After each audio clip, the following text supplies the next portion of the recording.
ladies, welcome back. Sorry to hassle you back from your lovely lunch, but we've got 3 more wonderful speakers to give us lots of great information this afternoon. I hope you feel ready and raring to go, and that Kimay is shaking it out, still having a power over you. So before we move on to the presentations, I'd like to introduce you to the final sponsor today, and also say a big thank you to all our sponsors. Couldn't do these events without you guys. So we have Miriam and Carolina from Cajamar Bank, who are going to come and speak to us today. Now, English is not their first language, so they've asked please be kind, which I know we always will be. So I'll pass over to you, and don't be nervous. Okay, thank you very much. Thank you very much. Thank you. Hello. Yes, it's necessary. It's okay like this. It's okay. Yes. At the back they won't hear. Okay. Hello, entrepreneurs and businesswomen. It's okay. Yes. Much better. Yes. Okay. My name is Marianne. I'm the branch manager in Cajamar in Calahonda, Mijas Calahonda. And my name is Carolina Westerlund, and I'm the branch manager of Cajamar in La Cala de Mijas. Okay.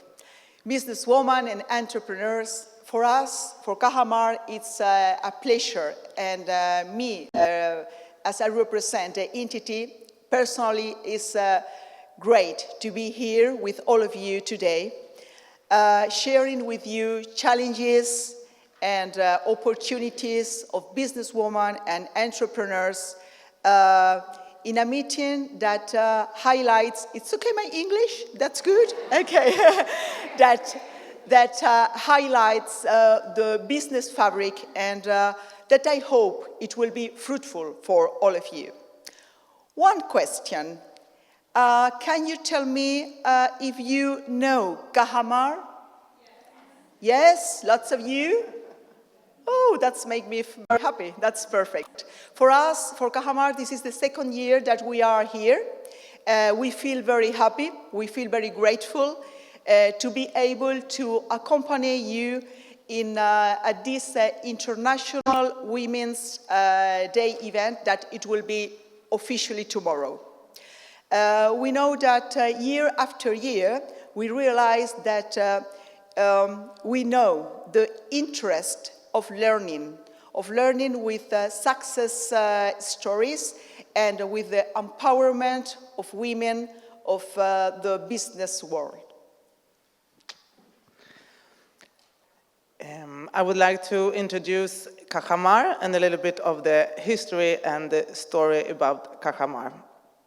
Cajamar is the largest Spanish saving bank and the first credit cooperative in our country. We are one of the 10 significant entities in Spain due to its size and volume of assets, and the entity that leads the cooperative banking sector in Spain. We have a managed business volume that exceeds 104,000 billion euros. How many million of clients do you think we have? 4, 7, 3? Anybody? We have 3.8 million of clients. We have over 5,000 employees, and we have about 976 offices and branches. Our origins are linked to the rural world, to the development of the Spanish agri-food sector, which is the 2nd sector that contributes to the economic growth of Spain after the tourism sector. Our reason for being was and is to offer financial service to the rural world, but also to those economic sectors that have more difficulties in obtaining financial, small and medium-sized companies, self-employed workers, professionals, and entrepreneurs. Today, any client from any Spanish autonomous community can take advantage of our experience in all sectors of activity. We have the technology to be able to quickly and easily access most of our products. One of our distinguished values is that we are a bank for people, made by people, and our vocation is to maintain the cooperative philosophy. It can be said that in Malaga, and specifically Mijas and Cajamar, have gone, I need to check this word in English. Sorry, I need my glasses. Hand in hand in their evolution and development. I can explain what I mean. Do you know which is the main characteristic for Cajamar? We are next to you. We would like to do our work next to you. We know that now technology, it's okay, but sometimes when you call, when you need to speak directly with a manager or someone of the team in our branches, it's a little bit difficult. Not in Cajamar. Not in Cajamar, I insist. We are very close. We have grown up with you, with a small and medium-sized company with you. When you have a project, it's your work, it's your project, it's your dream. If it's your dream, it's our dream. We grow up together. This is one of our characteristics for us. I'm going to inform you that last year, in 2024, Cajamar gave financial for more than 17,000 million euros. And the 24.5% went directly to the small and medium-sized companies. So when you come to our branches to apply for financial and you have your project, for us it's very important as well. It's our business, of course, but we grow up with you. We invest in you. It's important that, of course, we are here because we know the main job that, in general, but specifically now, women are doing as entrepreneurs and businesswomen. So thank you, because if you grow up, we grow up as well. It's important for us as well to know how we work. Specifically, Carolina, she is the branch manager in Mijas, La Cala de Mijas, and I am in Mijas Calahonda. We have an amazing team. Well, she has an amazing team, and in my case, we are 5 women working in our branch. We speak English. This is the English that we speak. English, French, German, Danish, Swedish, Norwegian. That's okay. So for language, thank you. Thank you very much. I appreciate it, because we do our best to give you all the details and in your language, but you feel more comfortable. More things to say you. Okay. When I don't have time. 1 minute. Oh, because 30 seconds. Okay. 30 seconds, we share. And we create teams between the client, lawyers, real estate, to have good team. Yeah. So if you had your dream, it's our dream, I have said before, let's make it happen.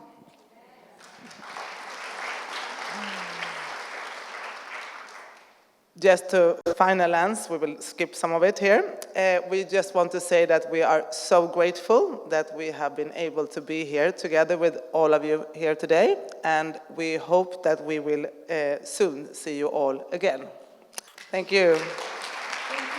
Thank you, ladies. Sorry I have to be a bit bossy, but we need to keep things running to time. At the end, it was very comfortable. You did great. Muy bien hecho, de verdad. Es increíble que toda la gente hablando inglés hoy. Muchísimas gracias para todos que no son ingleses y que se pueden hablar con nosotros en nuestro idioma. Okay, so thank you very much to all our sponsors, Cajamar Bank, Currencies Direct, and Avalon Funeral Plans. Now let's dive into the next great topic and learn about crafting an ideal customer bio. I'm looking for the clicker, here it is. Now we're going to be joined by the lovely Tracy Irwin, who's been waiting patiently. Tracy was the first UK's profit-first professional. And this was a groundbreaking cash management system that was taking the US by storm. Tracy now teaches businesses similar principles in the UK with her own product called Pay Yourself First. And I'm sure that lots of ladies in here want to make sure they can pay themselves first. And she's helping business owners understand where each penny of their pound needs to be allocated into their business. And that allows them to take their profit first and organise their bank accounts to make cash flow a much simpler process. Now, today she's moving away from finance to a very interesting topic of crafting a customer bio with AI. And bless her, she's come in today with no Wi-Fi. So bear with her a little bit if we have any technical problems. It is not on Tracy. So please take it away.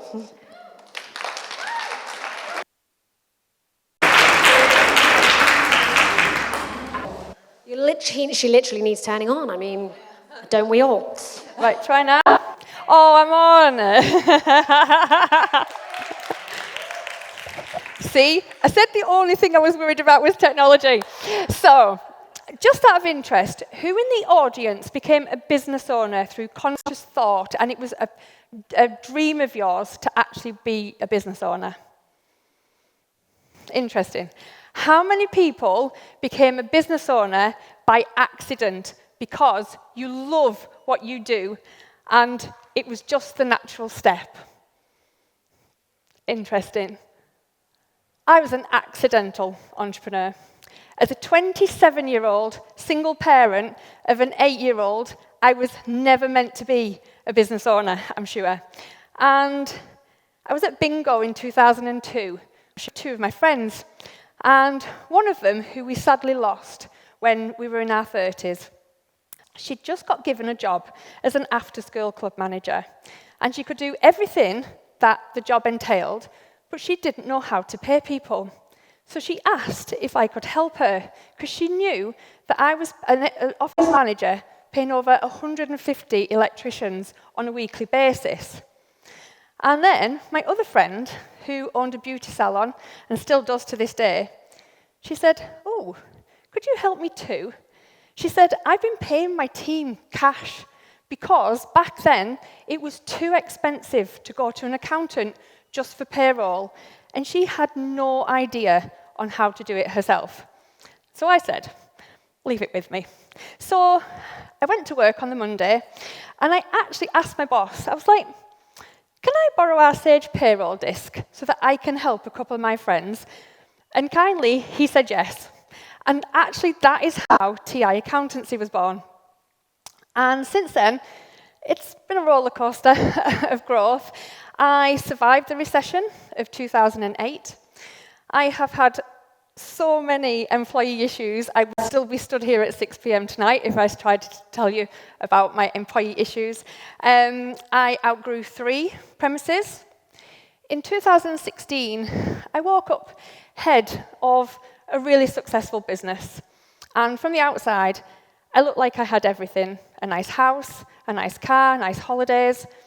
And I wasn't happy. And it really took me a long time to admit to somebody I wasn't happy.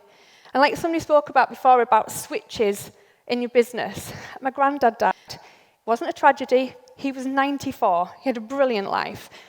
But him dying made me realize that actually I only have one life. And on that day, I remember deciding I was going to do something different. And it took me a year. I processed the entire business to run without me. I got a divorce, and with 2 suitcases on my own, I moved to Spain. So I ran the business from Spain for 8 years, And just in September last year, through personal choice, I decided to sell the company. So my retirement is sorted, but I am not ready to retire. I'm a best-selling author. I am an international speaker, and I also am a business mentor, and I help business owners to live the life that they wanted to when they started their business by money metrics. But I am not going to talk about money metrics today. Like it's been said, I'm going to talk about how to your ideal client bio. So, when I go to networking events or conferences like this, one of the first things I always ask people is, who's your ideal client? And the amount of times I've heard anyone is astounding, because when you sell to everyone, you end up selling to nobody. I'm just going to stand over here a little bit. You can see the screens. Oh, that's a bit different. So when you decide what your business is going to be, what products or services you've got, and who you're going to sell to, you have 3 choices. And the first one is you can sell to a wider audience, but only be known for one thing. This could be something like you sell to SMEs, solopreneurs, and you're just known for doing Facebook ads. The second one that you can do is you can have a niche audience, a really small audience, but you can sell them a bigger thing. So this could be something like working with veterinarians, and you help them to grow. So you could you can help them with their marketing, understanding their finances, and the processes and systems. And the third one is you can have a really small audience and one single product. That could be something like you work with people over 50 with their public speaking skills. What you can't have is to sell to a wide variety of people and a wide service base, because nobody knows what to come to you for. So when I was growing my business, I had different people come for different services. So there isn't just ever one client bio. So I had people that came for the accountancy, payroll, bookkeeping, all together, all the way down to people who just came for payroll. And because of this, it was a real challenge to write my marketing that spoke to everybody. And what I soon realized was I had to actually decide who I was writing my marketing to for each piece of my marketing that I was writing. And to be able to do that, I needed to make them real.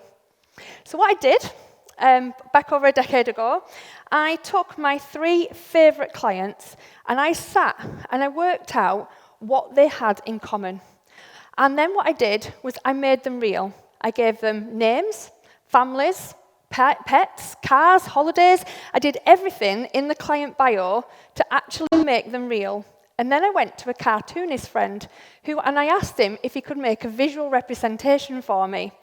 And then what I was able to do was, when I was doing a piece of writing, I could write to that one person. Social media is so busy. It's really, really hard for us to stand out with our marketing if we don't make ourselves different. And if you don't understand the pain points and the aspirations of your clients, you are just going to get swiped by. So actually understanding these is really important and will help you with your marketing. Now, when I did do these a decade ago, they took me a considerable amount of time. But I'm launching a Numbers Academy in April, and I realized that actually this time, when I was doing my client bio, I had the most productive tool on the planet. Welcome, AI. So, I am, hopefully with this technology, going to do a live presentation to show you that you can get your ideal client bio in less than 60 minutes. And 40 minutes of those are you thinking. Anybody interested? Let's give it a go. This is the bit I'm worried about. So I'll just show you. This is the main prompt Okay, and it's all in your workbooks, but there is also a QR code at the end where you can actually download it from my website, so you can just copy and paste. So don't worry about taking it down now. So the first prompt, because as they say, with AI, it's garbage in, garbage out. So let's make this as good as possible. So the first thing you need to do is put in your name and say, I run a small business doing what? So I'm going to flick back between two so you can see what I've written in mine. So my first one is, my name is Tracy Irwin. I created a membership academy that supports overwhelmed business owners to understand the important money metrics in their business, where to find them, and how to use them. So you see the thought process that went into what I'm trying to tell AI that I do. And then, what you're best known for. By the way, if you're just starting your business, don't put what you're best known for now. Put what you want to be best known for. So if you already know what you want to do in your business and what you'd like to be known for, this is where you put it in. So you can put it in to there. So I've put, I'm best known for being a time freedom alchemist and helping business owners to pay themselves first. Third, my area of speciality is, and I've put is teaching money metrics with no jargon, stopping the overwhelm of the numbers, teaching why these numbers are so important, where to find them, breaking it down into understandable language and helping businesses to know how to use these numbers correctly in their business.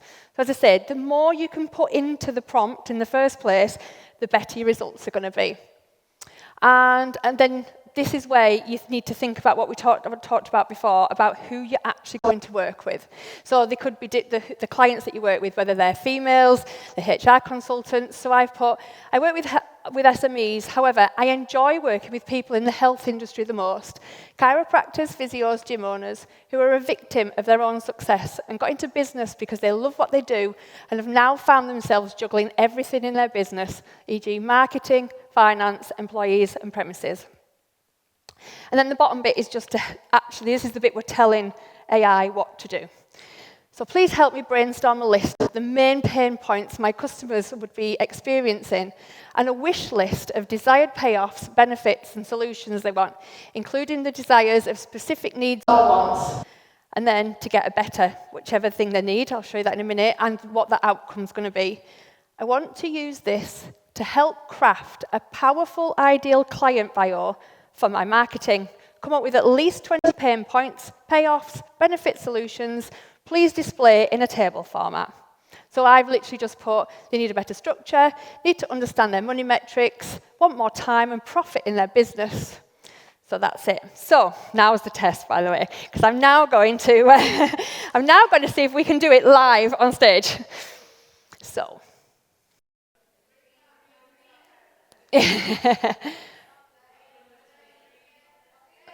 You on? Okay, so oh, thank you. There you go. So I've put, what I've done, I'll stand up to speak this bit. So what I've done is I've opened a ChatGPT in a browser that's never had my input before. Because if I'd put this into my own ChatGPT, or I use a thing called Sintra, it would understand me already because I've worked with it a lot. So what I wanted to do is just to prove to everyone that even if you've never used an AI before, you can still go home with my 4 prompts and be able to find this piece of document for you. So I've already put it in because we tested it before. So I put all that thing that we said before, and then if I go down, it came up. So it says, absolutely, Tracy, below is a table of the outlines of the main pain points. So I'm just going to read a few. The pain points would be feeling overwhelmed by numbers and financial data, clear and simple understandings. So it goes through the whole 20 of the pain points.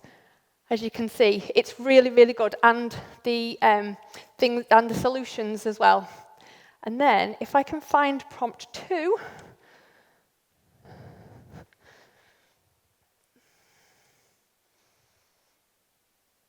because that's prompt 1 again been put in there.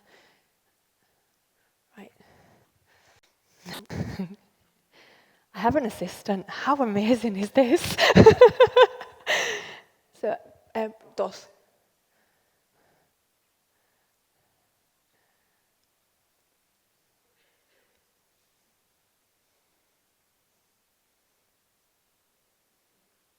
So all this prompt 2 is doing is saying that that's an amazing list, but actually, can you break it down into the 3 main pain points for my clients?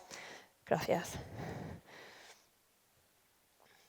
And then, what it's come back with is the 3 main pain points would be, is this big enough for everybody, by the way? Okay. So it's saying that problem 1 is overwhelmed with financial data and lack of understanding. Number 2 is the difficulty managing cash flow and financial stability. And number 3, I'm getting to the good bit in a minute, I promise. Juggling too many roles and unable to focus on what matters. Now, I know that they are the pain points of my client, so ChatGPT has helped me with that. So then, if I go to the prompt 3, and this is going to ask if they can look back for the 3 payoffs that is working with me. Working this on my own, learning new stuff, great.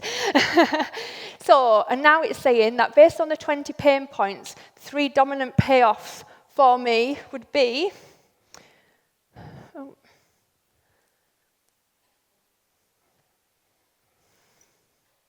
to get clear financial clarity and control. They would get financial stability and consistency. And they would get time freedom and the ability to focus on growth.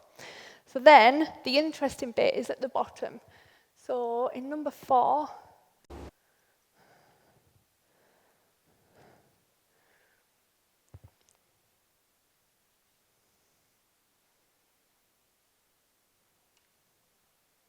right, so I'm just going to ask it, if I was to condense this down so that it could be a person, let's see what it comes. This could be absolutely anything, by the way, because I have practiced and it does it different every time. So,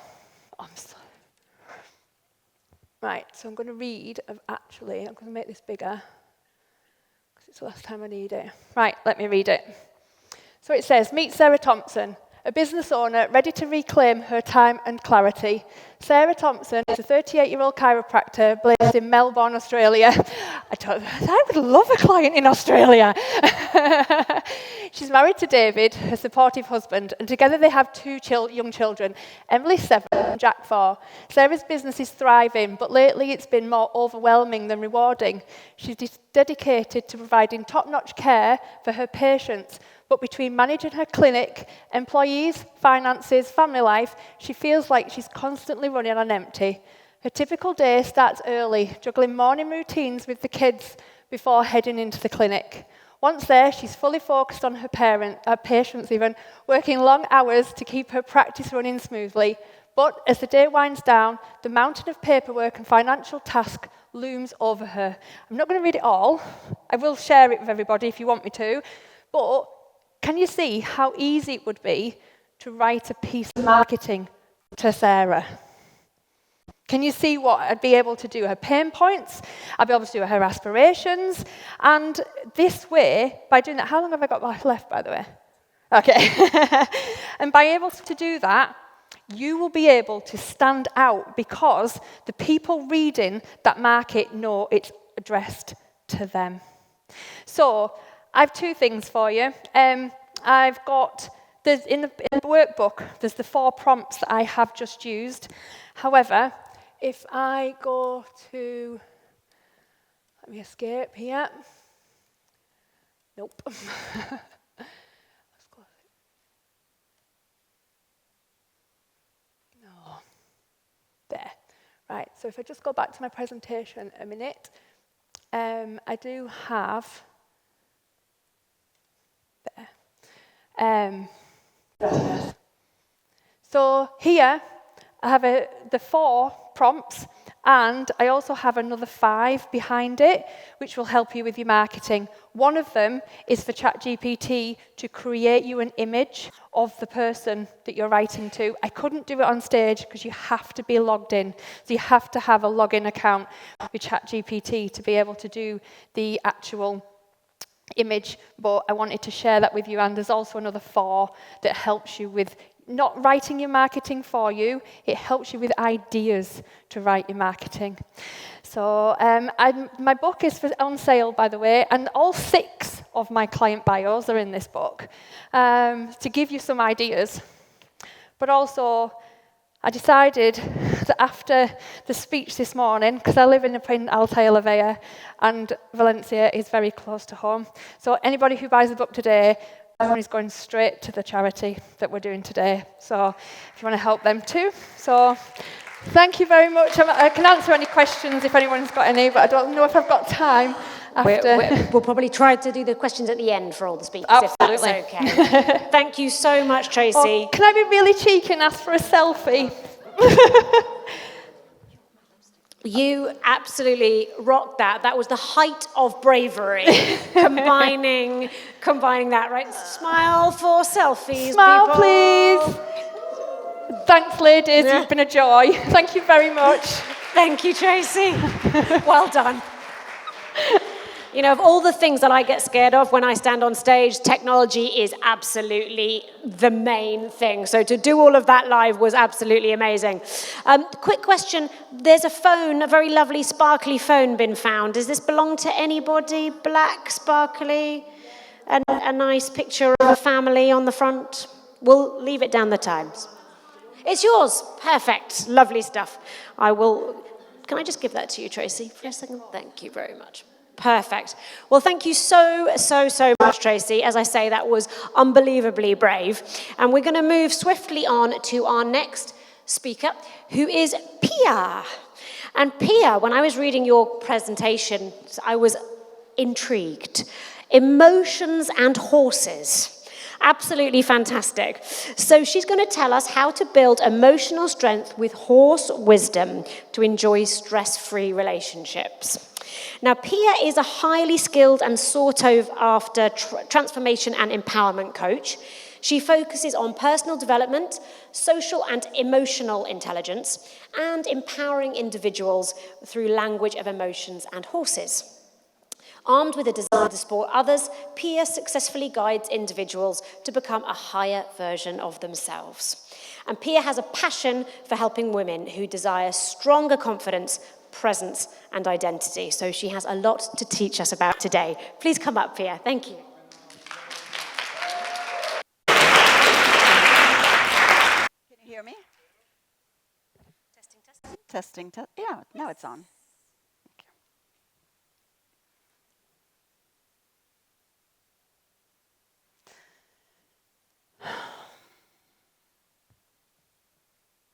You're so emotional. It's all in your head. Snap out of it. Stop crying. Just stop. Shame on you. Most of us have heard these lines in our whole life, or at least some of them. They're drummed into us from childhood. They rob us of agency, and they screw up our emotional well-being. Every thought, every dream, every failure, every triumph, every relationship we're in is driven by our emotions. This is why it's so important for us to be aware and have a healthy relationship with our emotions. They are the fabric of our life. But most of us don't really have a healthy relationship with our emotions. We run away from them. We don't know how necessary they are for our relationship and our life. We don't know how necessary they are for our emotional well-being. The sad reality is that our own parents may not have been emotionally available. So we haven't had the role models to teach us or show us how to deal with our emotions when they came up. Society, our schools, our work, institutions, and our own family often teach us to suppress our emotions and not deal with them, and they're not welcome in schools, they're not welcome in the workplace, And when they do bubble up, we squash them and suppress them because we're deadly afraid of being judged or ridiculed. And then we wonder why we're so empty and lost and sad and hungry. We're lost and sad and feeling those feelings because we're disconnected from our true emotions. All we want and all our emotions want for us is to feel safe and needed and valued and appreciated and loved and special. Because we deserve to feel loved and feel needed and feel special, don't we? Yes, we do. But how do we get to that place? This is what I'm here to teach you about today. I'm going to explain what emotions are, why they matter, and then I'll illustrate how horse wisdom can help us regulate our emotions and get to a place where we can accept and welcome the emotions to live a stress-free and better life. I remember when I was in my, had to be late 40s, 46, 47, I had a lot going on.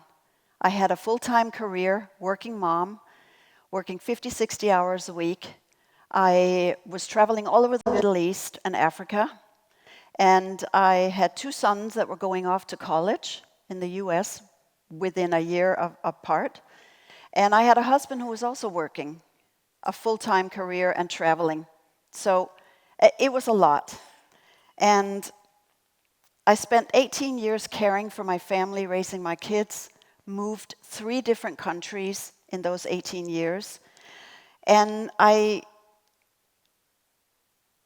lost that when they were going off to college. That all took a backseat when we were doing the college applications, and I felt that I was now removed from what I was good at. Overnight, my value decreased. I felt I was no longer needed. I wasn't engaged. I was basically put out to pasture. I was not seen anymore. I was not heard anymore. And I really struggled with my new role and my new identity as an empty nester. My career outlook was fuzzy.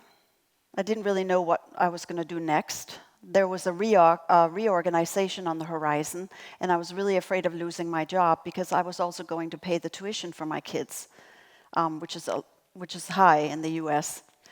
So I felt really confused. I felt really lost. I felt really scared. And I was afraid of being laid off. So I thought of quitting, but again, I was afraid of how it would impact my family financially. And then, hello, menopause set in. I had hot flashes, I was gaining weight, I had night sweats. I had an aging mom, and I had aging in-laws, so I was really worried about their health and their well-being because we were living so far away from them. So I began telling myself that, and I began believing that I was not good enough. I couldn't handle it all. I wasn't smart enough. I wasn't educated enough. I wasn't there for others enough. And it really impacted how I even saw myself being a mom for my kids. I felt that I probably hadn't been a good enough mom for them their whole life.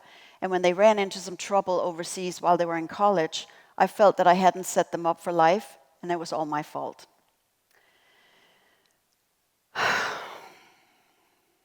If I can use one word to sum up how I felt and my emotional state at the time, it would be the word anger. All my feelings of inadequacy can be summed up in that one word. It was like a smoldering ember that was just waiting for wind to fan it into a full-blown fire. In reality, my anger was fanned by my inability to set healthy boundaries. This played out in my job in the Middle East. I had a boss who said I was absolutely useless in the region because I was a woman. Yeah. He promoted me to a senior director, but then he undermined me with all the other leaders. But in reality, I was letting him walk all over me. I was letting this happen because I wasn't able to stand up for myself and speak up. I allowed it to fester. I didn't set any boundaries. And my resentment towards him and myself festered. The anger grew. I reacted and I reported his behavior, his very nasty behavior, to HR. And eventually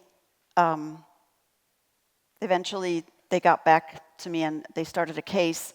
But it felt really good at the time. I mean, all I wanted was revenge, and it felt really good until it didn't. My shame bubbled up. So now I had anger and shame.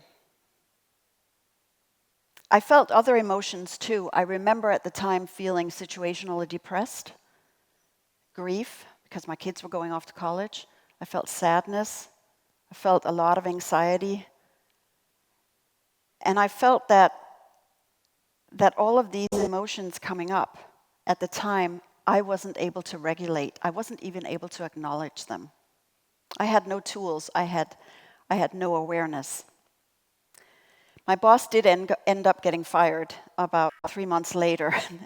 And again, while it felt good, it wasn't the right way to handle the situation. And it's not something that I'm particularly proud of that time in my career. So, a lot of ignorance, a lot going on, a lot of negativity. And at the time, yes, it felt awful. But I also learned a lot about myself. And once I got into the conversations with my emotions, I was able to handle things much better.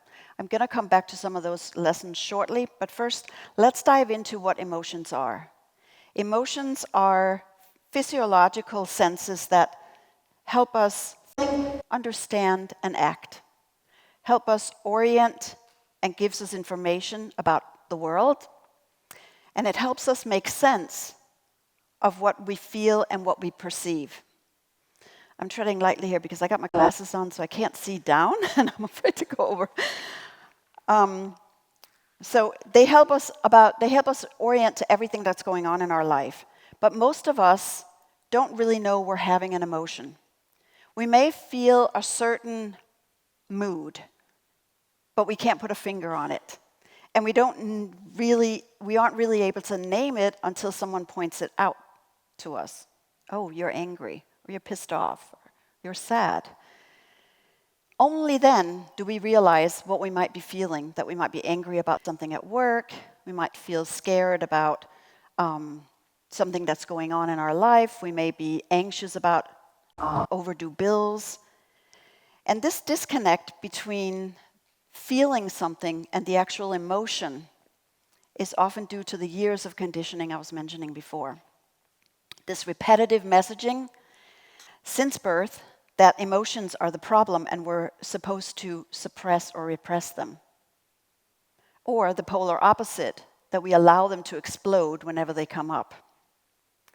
This conditioning is really not helpful. It makes us emotionally unaware, and it also makes us emotionally chaotic. Excuse me. But it's important to know that emotions don't happen to us. They don't come up to create a problem, and they aren't the problem. They actually come up because they need to help us with a problem. They're the messengers. When we find the courage to stay present with what feelings emerge, we can then choose to show up in a different way. And the impact of not listening to our emotions can be detrimental. Take the anger that I felt before about my boss.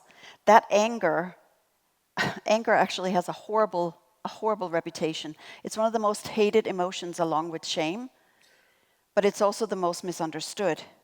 And if we can learn how to work with anger, we can reframe how we show up. I didn't know at the time how to deal with my anger. It's a very unassuming and sneaking emotion. It can start like a little tiny irritation or something that irks us, and we don't know it's coming until it fans into a full-blown rage or fury like it did with my boss. Anger actually comes from the inside, but it's stoked by the outside because we're unable to set interpersonal boundaries. Anger is like a sentinel that guards your home. But if you don't know how to work with anger, it's like the sentinel left the gate open and just let everybody in. Huge party. Most of us really only come to know about anger when it's pointed out or acted out by either ourselves or others. So I knew something had to change at the time. I knew it wasn't sustainable going in the direction I was going, and I was not in a very healthy place. So I hired a personal coach. I started my master's degree in social psychology. I was eventually able to get the vision and the courage to walk away from my high-paying corporate job because I realized I was meant for something else. So I dunked myself into a pool of learning. I couldn't get enough knowledge. I really needed that intellectual challenge. And I was starving for the knowledge, for new knowledge. And a few years later, when I was certified and degreed and decorated like a 4-star general, I added horse-assisted coaching to my repertoire and my credentials. And it was really through the horses that I learned to set better boundaries and regulate my emotions. So I want to share some really important principles with you that I learned from my mentor and learned in my studies. That is that there are 17 emotions. There are 17 emotions. Whoops. Categorized into 4 groups. None of the emotions are positive or negative, right or wrong, or good or bad. All of our emotions are necessary, and having a nuanced and broad and granular vocabulary is key to understanding all of your emotions, which is why all of you will walk away with one of these in your booklets or in your bags. This is all of the different emotions words under each family.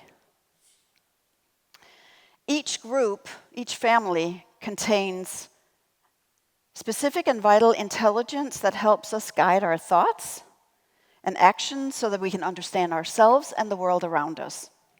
The angers tell us that a boundary has been crossed or a rule has been broken, and it helps us change our behavior for the better. The fear family is all about our instincts and intuition and come up to help us when there's a danger around us.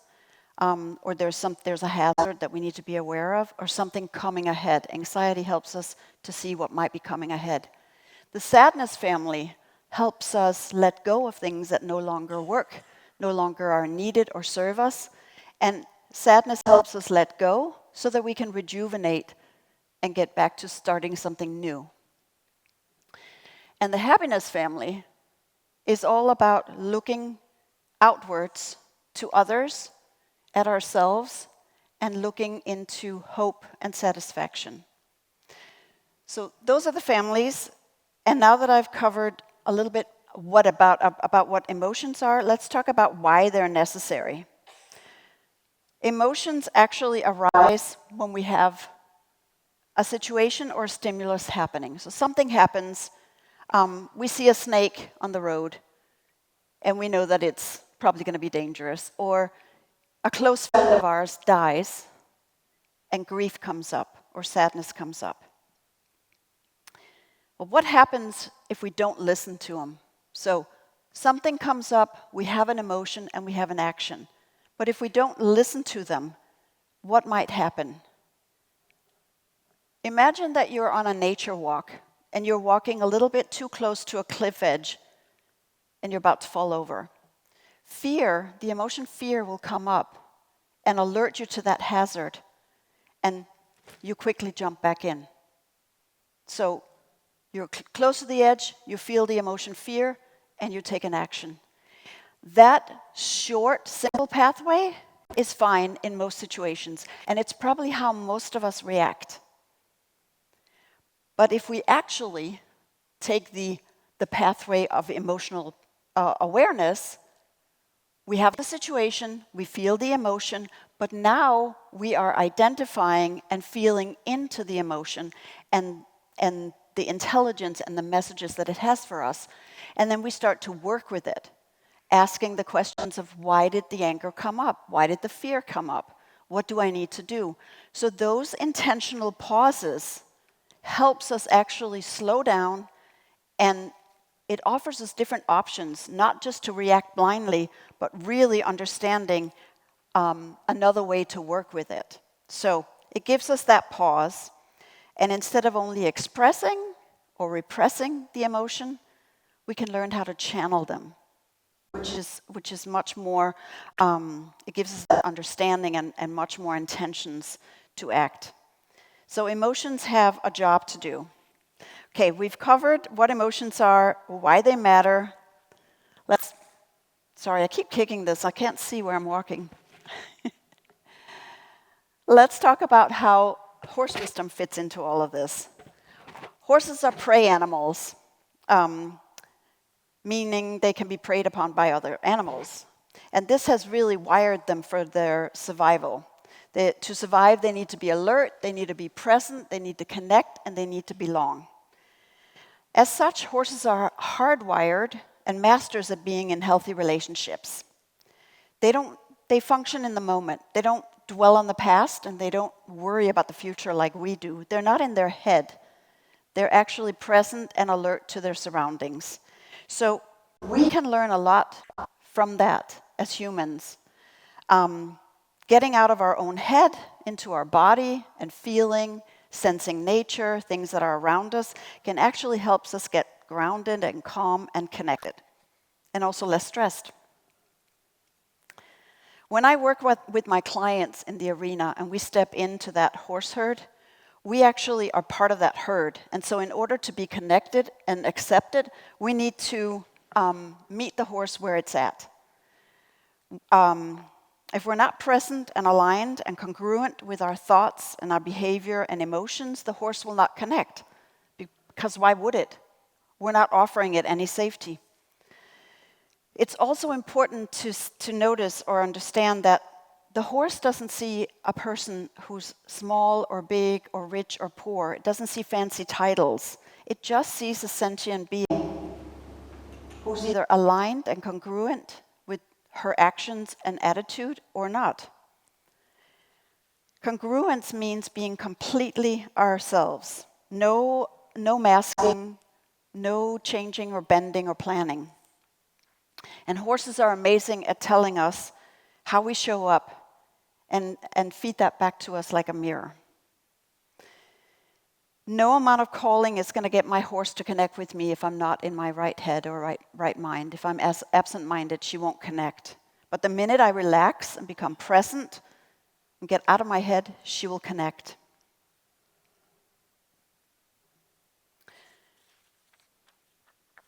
Horses are amazing in actually doing nothing.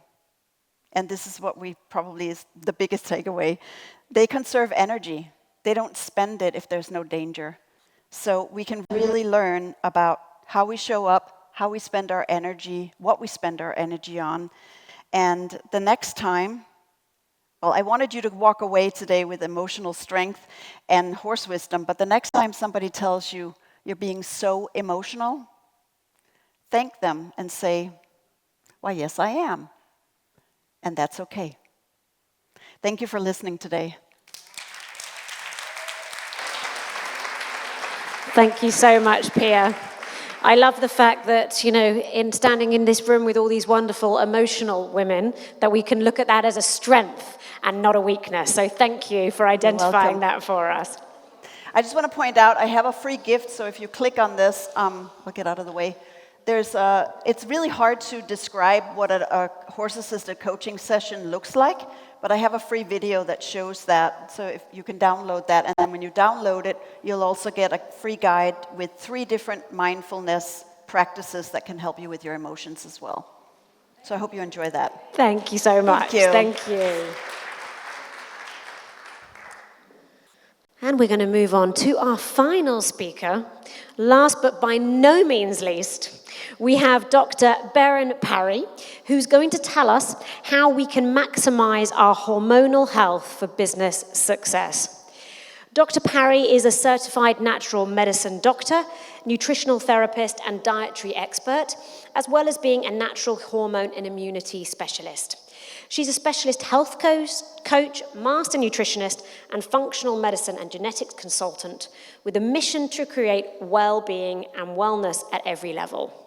With a PhD in natural medicine, Dr. Beran is a multi-best-selling Amazon author on health, wellness, and longevity. Over to you, Dr. Parry.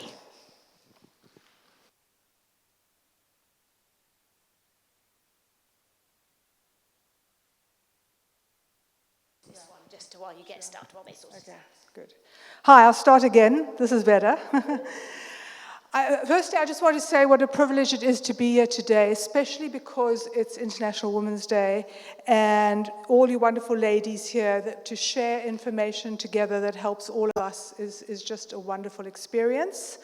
And also I'd like to thank Ali Mihan for brilliantly creating and organizing this event. Thank you so much.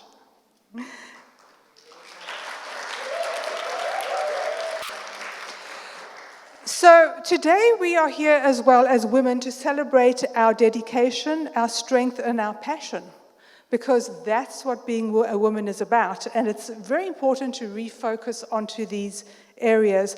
And remember that the reason that you're here today is you're committing to empower yourself as well. And the positive energy that I just feel radiating as I sat in the audience was just incredible, just so wonderful to experience that. So we're recognizing as well that we all work very hard at our businesses or whatever it is that we do for a living, and we use compassion and resilience as women in business to know that it's really at the heart of everything that we do. I'm talking about health and hormonal balance, and that is very much a driving force of how you will perform in business. And we're here also to support each other and to break down barriers. So, without any further ado, I'd like to go to the first slide. Oh, okay, sorry.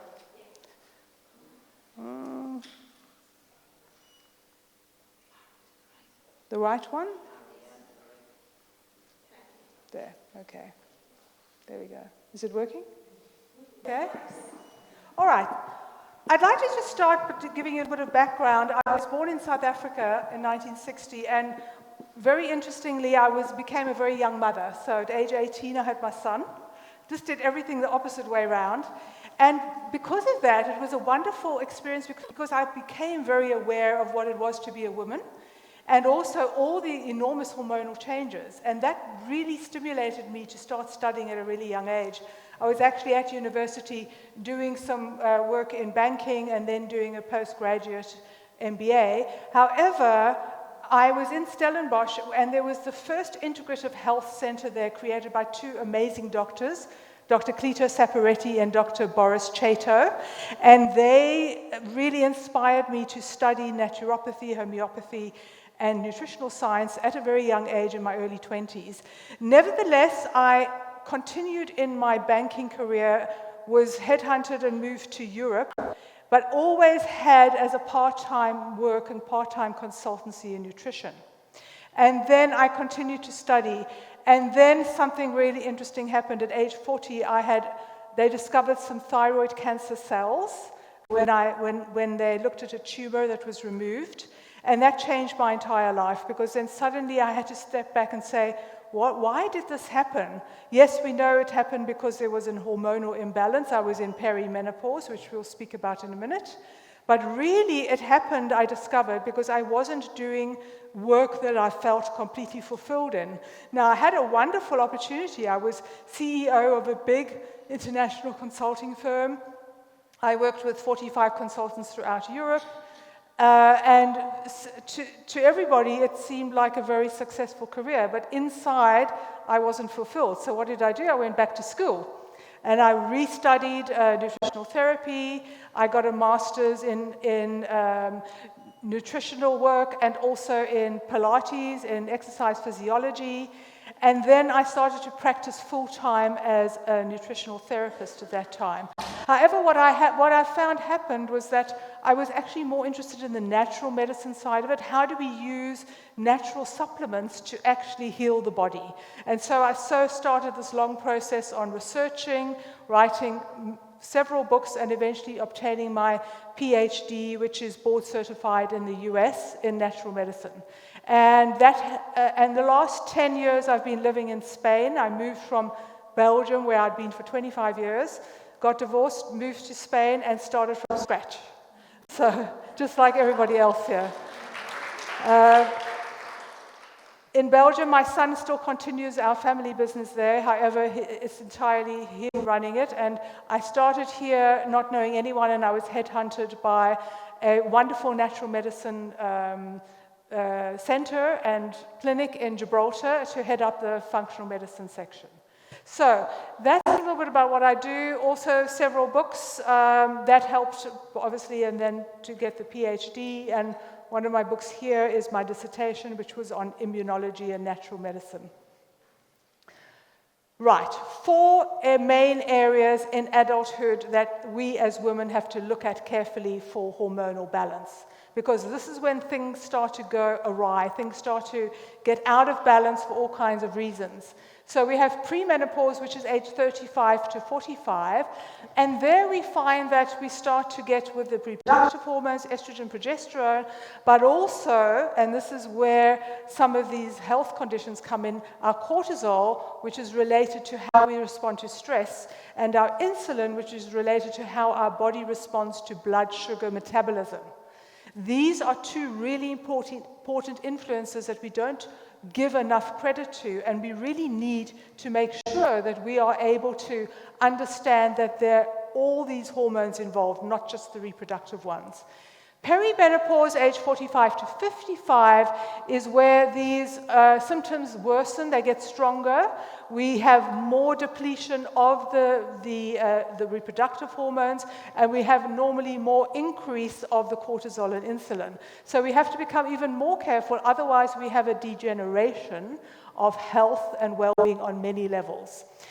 The menopause is the 2-year period where the cycle finishes, and we are then officially in menopause after those 2 years. And those 2 years can also be emotionally quite tricky, because now this is signifying a big change in our lives. We then move on to postmenopause, and here a big mistake happens. A lot of women think, oh, I'm now in postmenopause, I'm over it all, I'm absolutely fine, I don't have to take any care, I'm just going to continue my life. It's exactly the opposite. Here is when that depletion continues, where certain health conditions can worsen, and it's even more important to take care. So, here are some of the hormones that are influencing us. There are others, but these are the main ones. They are all ones that we've heard of. Some of them, DHEA and testosterone, maybe less, but we'll get into that more, because those also influence how we react and how we respond, and into that more also are really, really as we go to postmenopause. The interesting thing is that there are 3 levels of symptoms, and this is the confusing thing. People think, oh, it's just a bit of hot flush. It's not. It's a lot more than just a hot flush, or hot flash, they say in the US. It's also about our mental symptoms. How are we with our memory, focus, attention to detail? These things are all really important. And then the emotional ones, the depression, the worry, the fear, all these emotions that come up because we're not sure what's happening to our body and our mind. Well, I'm here to tell you that this is a fantastic opportunity to actually get better and feel better than ever before. So that's the exciting thing, if we do this correctly. So how do we do this correctly? And one of the most important things is don't disregard. Don't think, oh, I'll cope with the hot flush. I'll cope with the extra weight. It doesn't feel good, but, I'll just live with it.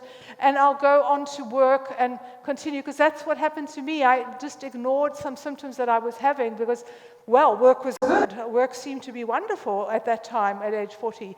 And then the next thing is I had a big warning. So make sure that doesn't happen to you. And if you have this, find out why. Speak to a practitioner, a functional medicine practitioner, natural medicine practitioner, who knows about how to diagnose correctly where you are in your hormonal journey. Very, very important.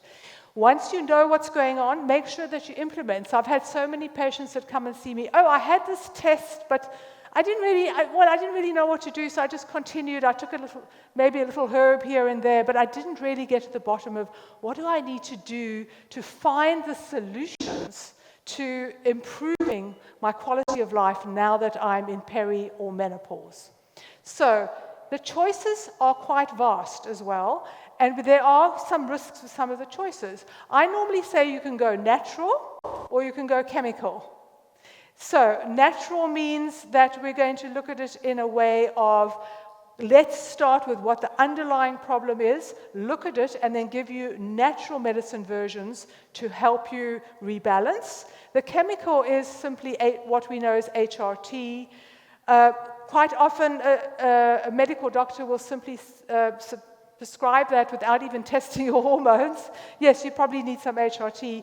And then you'll take a chemical which needs to be synthesized by the liver, and then it's metabolized in not the correct way, to be honest. And then you could have some other issues because you're using a chemical to try and balance your hormones. So that's very important. Now, there are different ways to evaluate menopause, and this is where sometimes we don't know a lot about it. Now, as a practicing functional medicine doctor, what I find is that DNA and gut are two really important areas to give us all the knowledge we need to know why these hormones are getting depleted, why we are reacting in a certain way.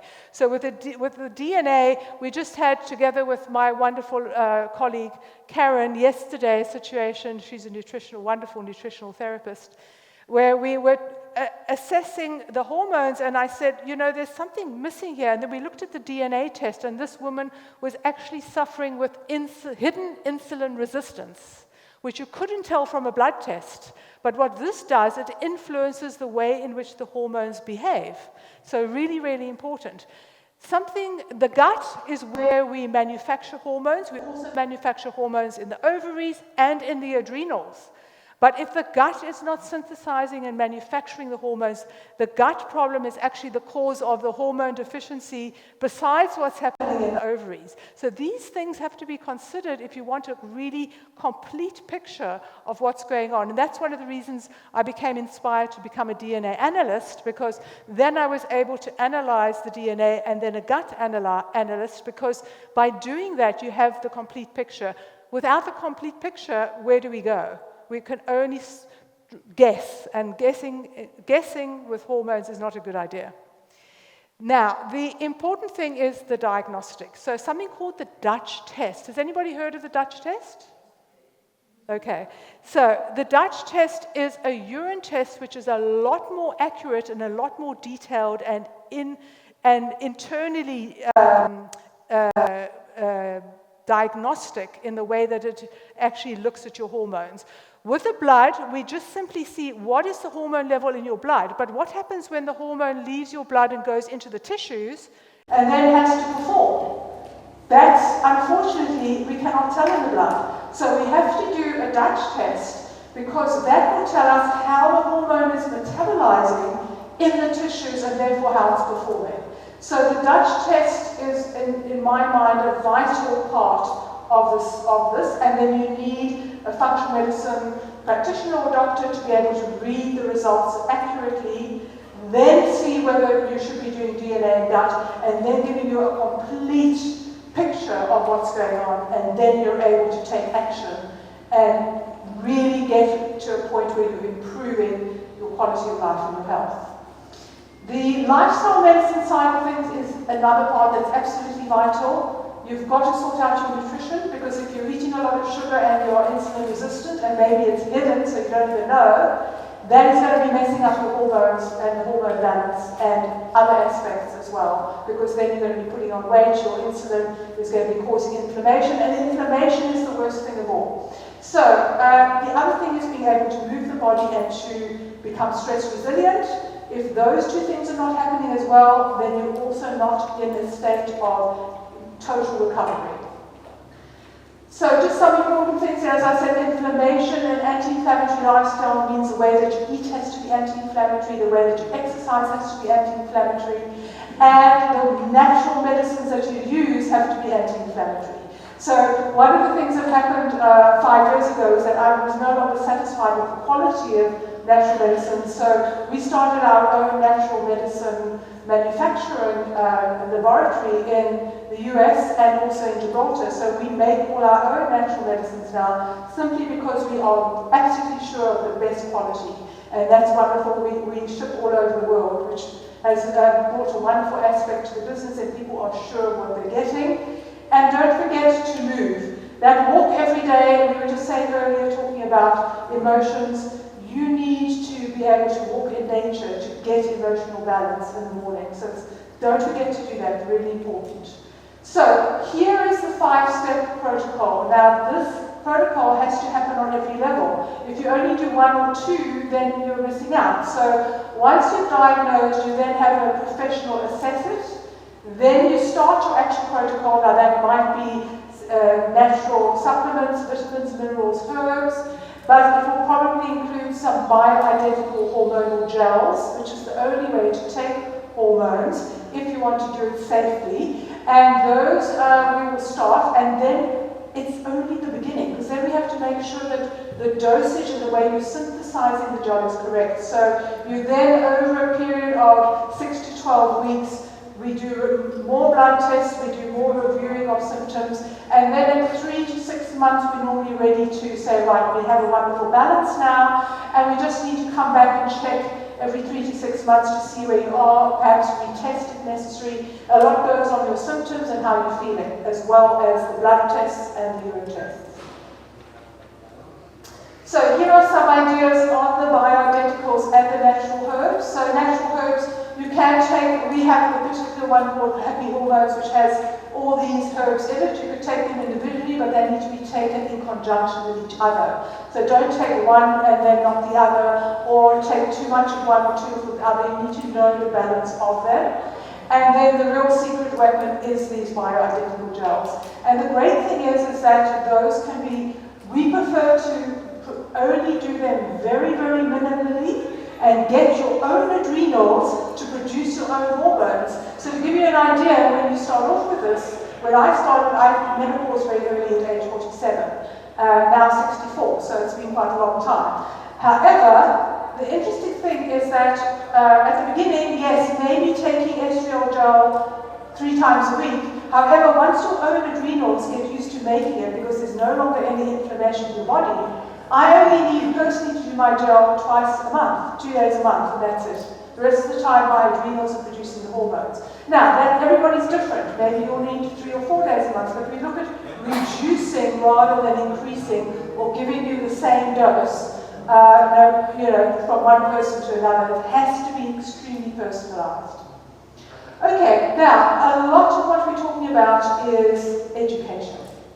So what I would say, if there's one big message you're going to go away with, get educated in this area. Now, education, you can come and talk to myself or one of our functional health advisors for 15 minutes, complimentary, and just talk about how you can start going about this.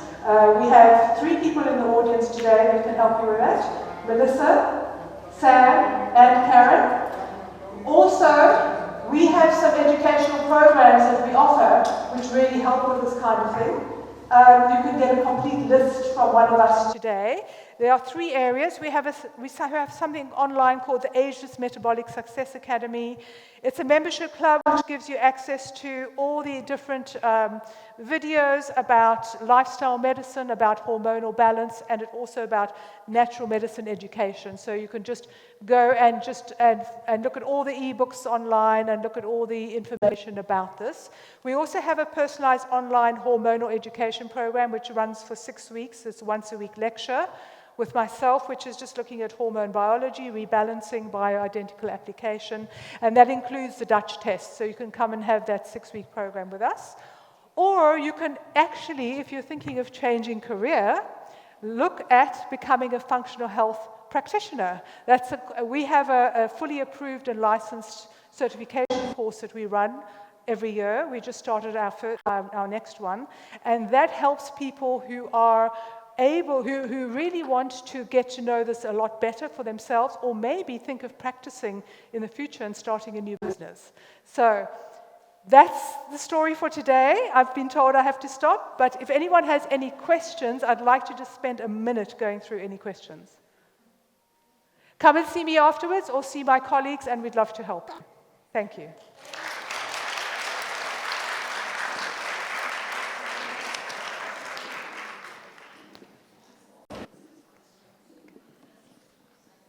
Thank you so much, Beran. Really interesting to close our day talking about hormones and how our bodies are changing and how we can help ourselves to be healthy and happy with maximum wellness for as long as possible.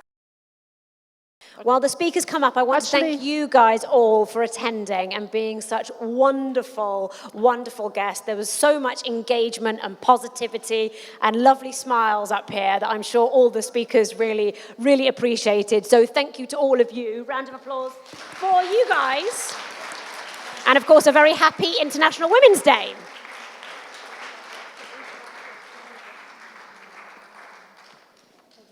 Around her then, is it?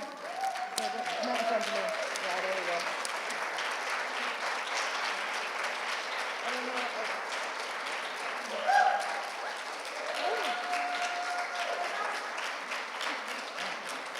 Here they come. Yeah, Ali, they Thank you so much. A big thank you to Imbal for taking photos. We do have outside the Make It Happen window that you can look through, so please don't leave until Imbal has taken your photos with that. I wanted particularly to thank these gorgeous ladies for helping me organise this event. So thank you.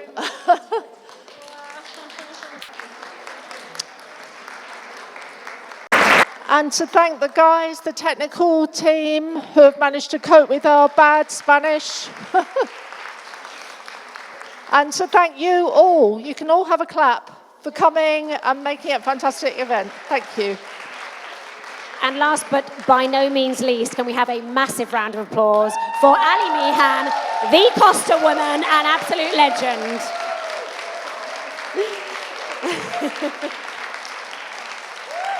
Thank you. So we've got until 4:30 to do a little bit of last-minute networking. Please, can you remember to fill out your feedback forms as well and leave those at the registration desk to help us be better. But thank you from all of us for coming along and supporting us, and happy International Women's Day.